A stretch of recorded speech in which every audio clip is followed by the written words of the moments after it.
Nafa'anallahu bi ulumi barakati masyayikhina barakati abaina wa Al-Fatihah. Disiplin ilmu yang harus dipelajari dalam menguatkan fondasi kehidupan yaitu Islam. Bismillahirrahmanirrahim. Walil imani lan iku kadue iman fi kulli far'in ing dalam tiap-tiap cabang min furu'ihi saking cabang-cabangnya iman. Cabang-cabang ulumun terdapat ilmu fa ulumul Islam mangka utawi ilmu yang kaitan dengan agama atau Islam. Iku ulumul lisan, ilmu lisan. Ucapan, berarti ilmu ucapan ya intelektual, bahasa kerennya. Wa ulumul iman, ada lagi ilmu tentang iman. Tentang apa itu ilmu iman? Iku ulumul qulubi, ilmu yang bersifat hati. Jadi kalau materi iman berarti materi hati. Maka ketika orang berbicara iman, dengarkannya bukan dengan telinga, tapi dengan hati. Pendengaran hati. Ngomongin iman, lihatnya jangan pakai mata, tapi pakai mata hati. Nasihat tentang iman berarti dengarkannya dengan pandangan, ada dengan pendengaran hati. Lalu orang, cobalah buka hatinya. Sebab kalau hatinya nggak terbuka, mau diomongin nasihatin kayak apa juga kagak mempan. Cobalah hatinya yang dibuka. Karena versi pabriknya, hati itu ruhnya, isinya, dimensinya, ruangnya ruang Allah. Gitu. Maka iman itu punya Allah, Islam punya Allah, dimasukkan oleh Allah ke ruangnya Allah, yaitu hati. Maksudnya hati ini Allah desain supaya orang menerima iman. Coba. Iya, dia menolak secara zahir, tapi hati nuraninya, hati kecilnya. Wa ulumul iman, jadi ilmu iman itu ilmu tentang hati. Tapi ilmu Islam itu bicara syariat. Bicara tentang agama Islam, bicara intelektual, bicara pengetahuan. Maka orang bicara tentang hukum-hukum agama Islam harus menguasai disiplin ilmu agama Islam. Khazanah keilmuan keislamannya harus lengkap, baru kita bisa terima. Karena itulah perlunya belajar dari orang yang punya keilmuan dan sanad keilmuannya. Riwayatnya harus jelas, dari siapa? Kok wudunya begitu? Kok sholatnya begitu? Kok ngajinya begitu? Dari mana? Dari siapa? Kenapa penting banget begitu? Ini soal ilmu akal, intelektual, bisa dipikirkan. Ini dulunya nggak bisa baca kitab. Anak-anak belum bisa baca Quran. Abatasa jimaho dadaroza dan seterusnya. Disusun kalimat, itu nggak bisa. Kok sekarang bisa? Apa karena orang tuanya mimpi? Apa karena ditiup? Dikasih minum? Langsung lancar baca Quran? Enggak, dia belajar madrasah tiap hari berangkat. Iya enggak? Jadi itu bicara tentang Islam, bicara tentang akal, bicara tentang pengetahuan yang bisa dipelajari. Iman itu lebih jauh daripada itu. Setelah dipelajari, difahami. Caranya dua, ditafakuri, difikirkan lebih dalam. Secara akal dikerahkan, disebutlah mujtahid. Mujahadah, bersungguh-sungguh dalam memikirkan suatu ketentuan.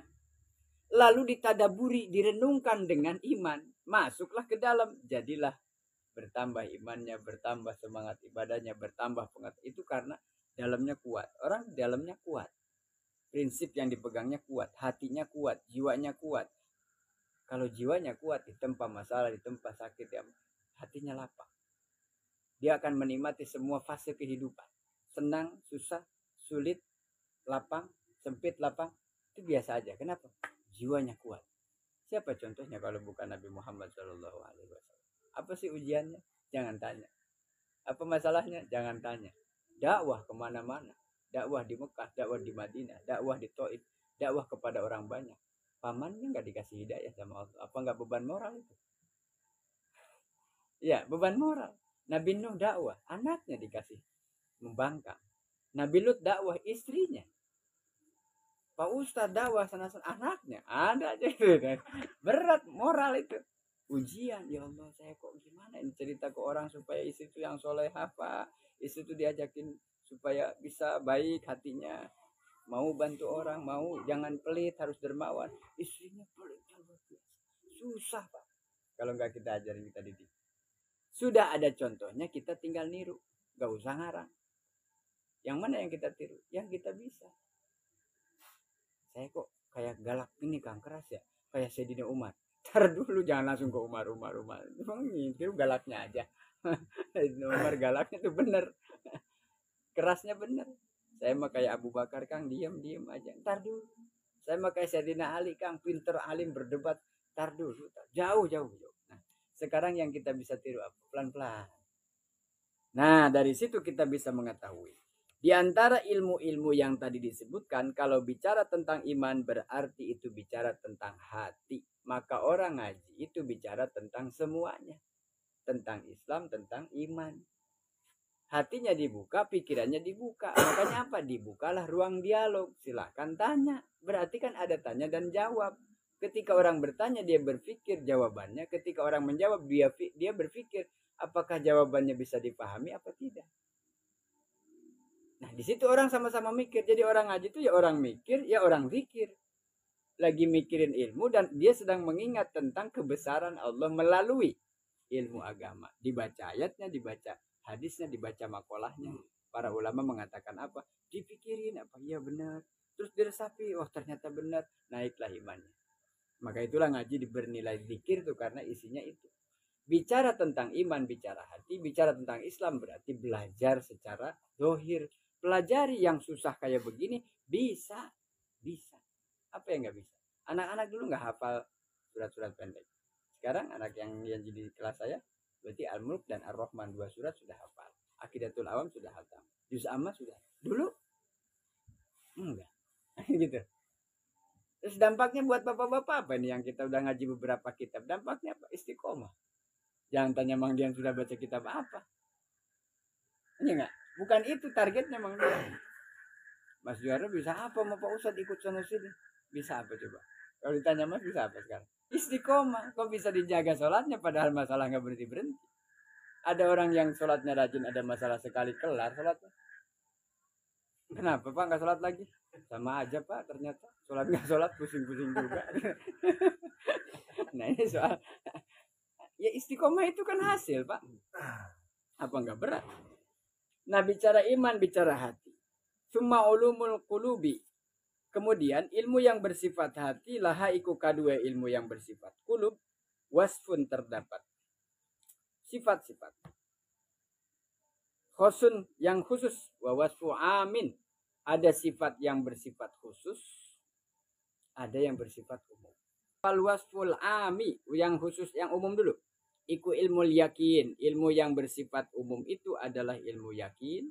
Sampai ilahi maring ilmu yakin bin nazri sebab belajar wal istidlali dan mencari dalil wa yustarokulan bersekutu fihi ing dalam iki ilmu sapa ulama dunya wa ulama il akhirah atau ma'al ulama il akhirah juga para ulama akhirat. Ulama mana saja? Ulama yang kategori kemarin dunia, orientasinya adalah dunia. Al-jah, kehormatan, wal mal. Orang belajar ilmu supaya apa? Supaya dihormati Pak. Kan saya jadi ulama nanti. Jadi Pak Ustadz. Di mana-mana Pak Ustadz berkatnya nggak satu. Di mana-mana orang salaman cium tangan. Nah, saya pengen dihormati orang. Gimana caranya? Belajar Pak. Bener dia. Belajar pesantren sampai jadi kiai, jadi alim. Pulang dari pesantren, bener. Mulai jalannya beda. Biasanya nyapa, tegur sapa, sekarang mau lurus. Kenapa? Gaya yang dikedepankan tujuannya dihormati. Yang kedua mal, ngumpulin harta. Sedekah Pak. Sedekah di dalam Islam itu luar biasa.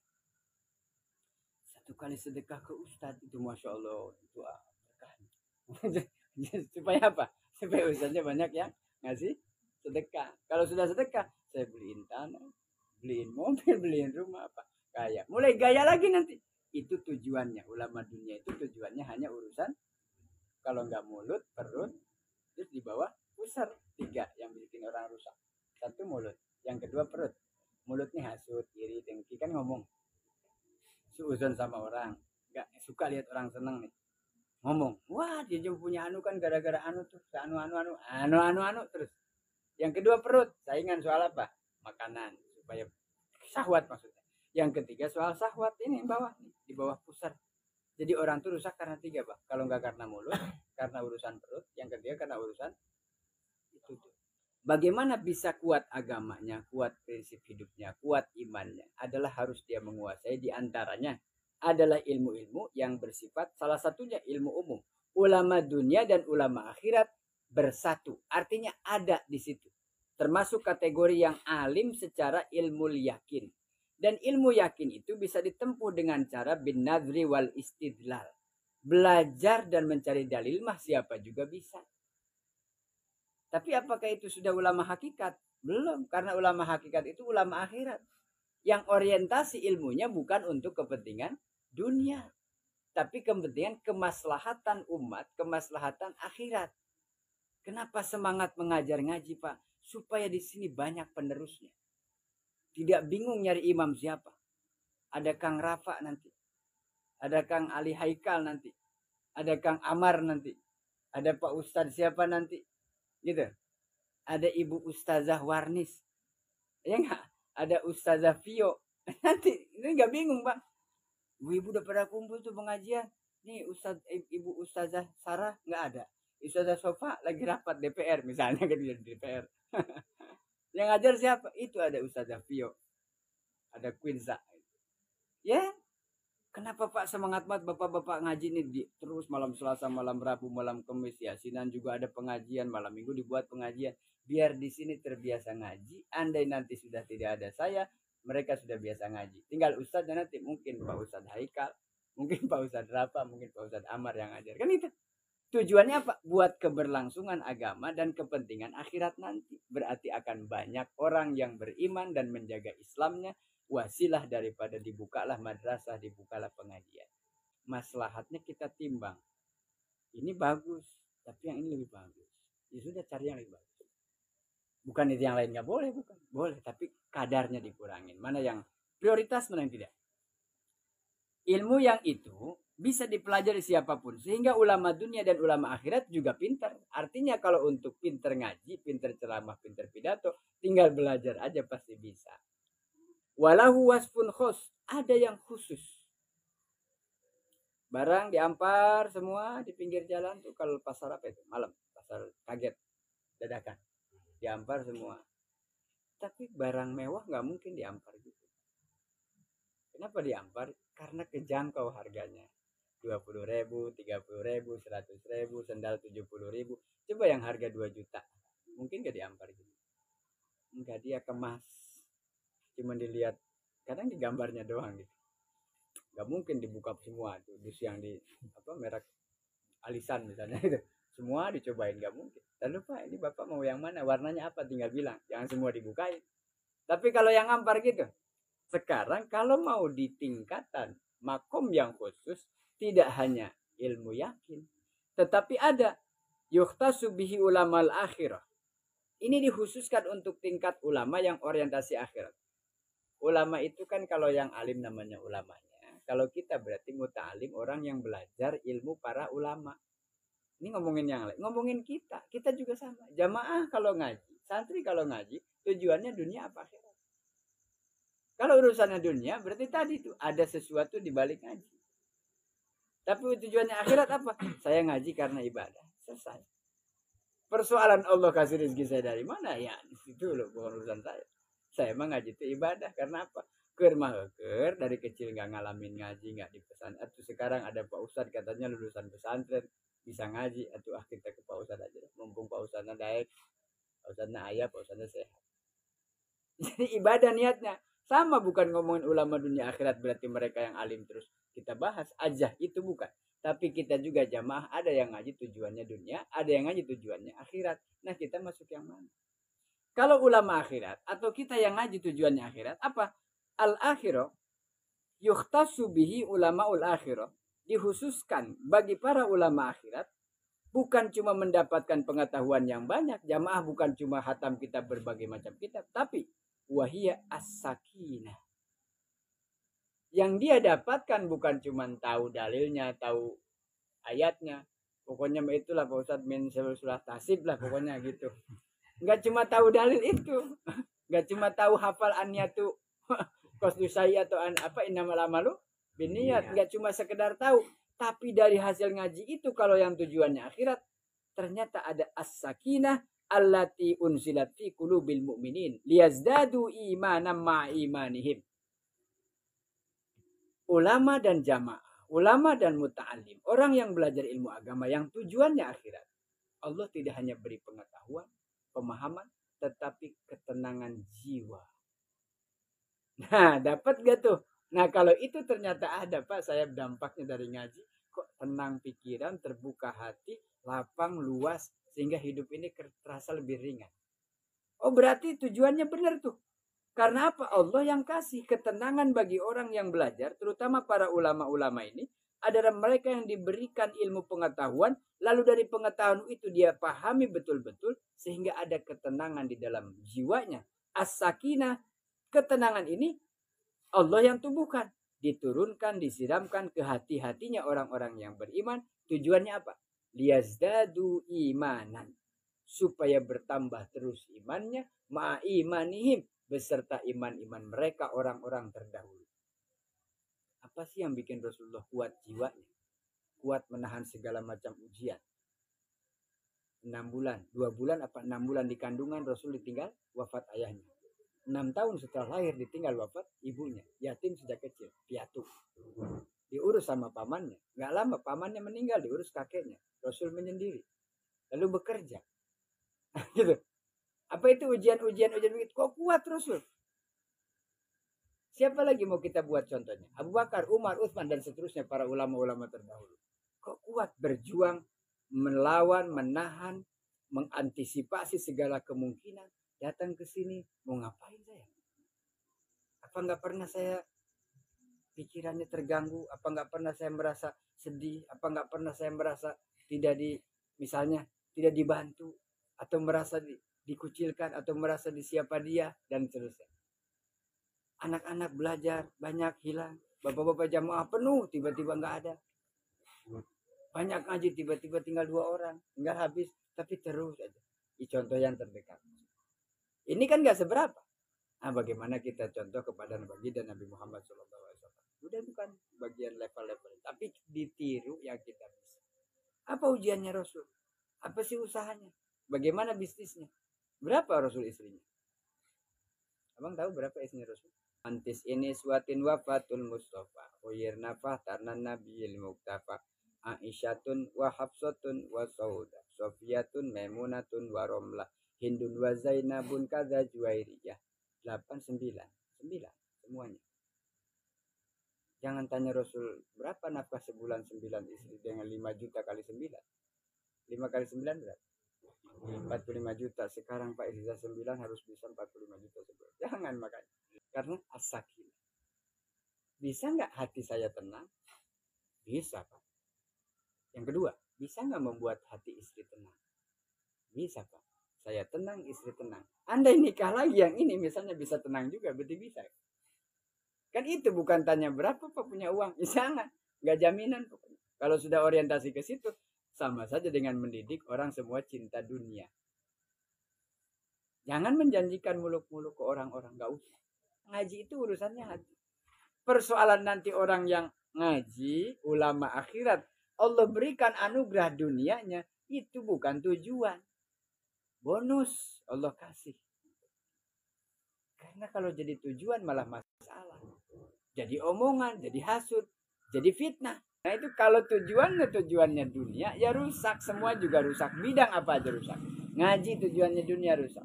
Ini gambaran tentang ada ternyata ulama dunia dan akhirat. Sama jamaahnya juga ada yang tujuannya dunia, ada tujuan akhirat. Jadi tergantung. Cirinya tadi ulama akhirat atau orang yang belajar agama dengan tujuan akhirat adalah as-sakinah allati unzilat fi qulubil mu'minin liyazdadu imanan ma'imanihim.